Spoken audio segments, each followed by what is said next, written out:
You don't say, hey, I trust you, right? You're like, I'm not falling for this trick again. So same thing here, I think, is Bitcoin is the first one to really capture the belief. And that belief system is the most important, most defendable thing around Bitcoin.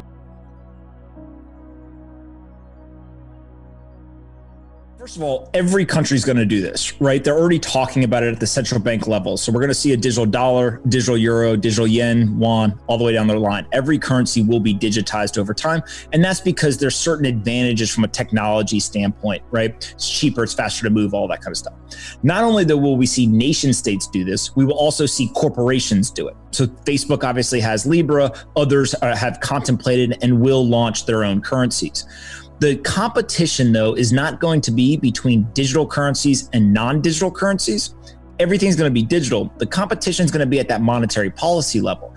And so when the dollar is released as a digital dollar, the monetary policy doesn't change, right? They're still going to have an inflationary, quantitative easing-driven currency. When Libra launches, Libra now is actually launching a digital dollar, a digital euro, et cetera. So they're going to adopt the monetary policy of different nations.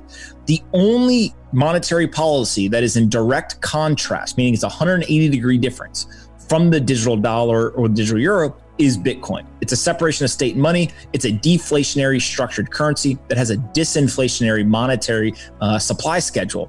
And so what you're seeing is this great divide, and it frankly happens somewhat in a generational divide, but also in kind of an economic divide, where people are saying, I want to have a currency in which it gets more valuable over time rather than less valuable. And I want the transparency and the predictability of a monetary policy that is written into code rather than 12 people go in a room and they make a decision based on how they're emotionally feeling that day. And so that's why your program with Robert Breedlove, the Open Letter to Ray Dalio, please listen to it because it's really well done, extremely well done. So why are you so bullish on Bitcoin if there's Ethereum and other garbage going around there, and everybody's getting into it? And you know, like I was watching this one guy, he says, everybody's now jumping on the bandwagon. This is the hot new coin, hot new coin.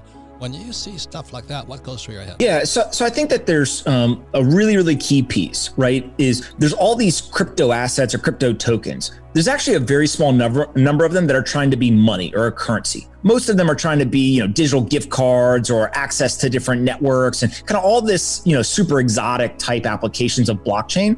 What we're talking about here is money. And the key piece to understanding money is it's a belief system. Right? So the only reason why somebody accepts a dollar from me is because they and I both believe that it has value.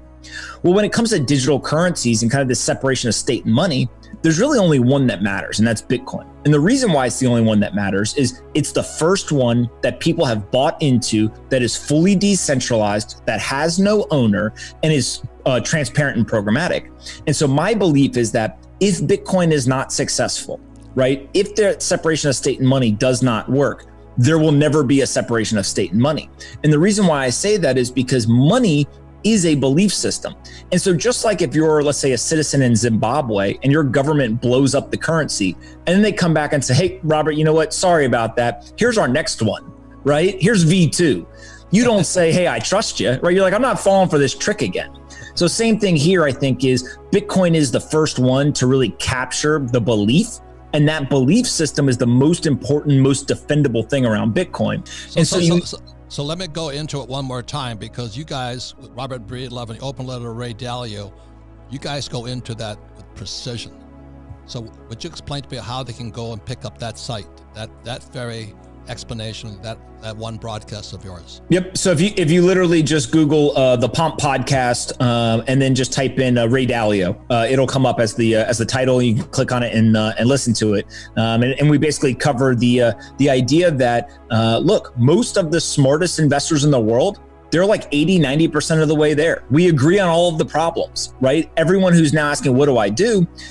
5 years ago, nobody was saying Bitcoin. Now, there's a couple of people, right? Paul Tudor Jones recently came out and he took 2% of his assets and put it into Bitcoin, right? So you get some of these people doing it. My guess is 5 to 10 years from now, it will be what I call a consensus investment, right? So people think that crypto isn't regulated. These US based exchanges, companies like Coinbase, Gemini, Kraken, BlockFi, etc., they actually have very, very high levels of regulation. And so they're there to do KYC and AML and kind of make sure that there's no bad actors. After you are able to get that $25,000 limit, you can apply to get it higher and higher. So that's what people should do.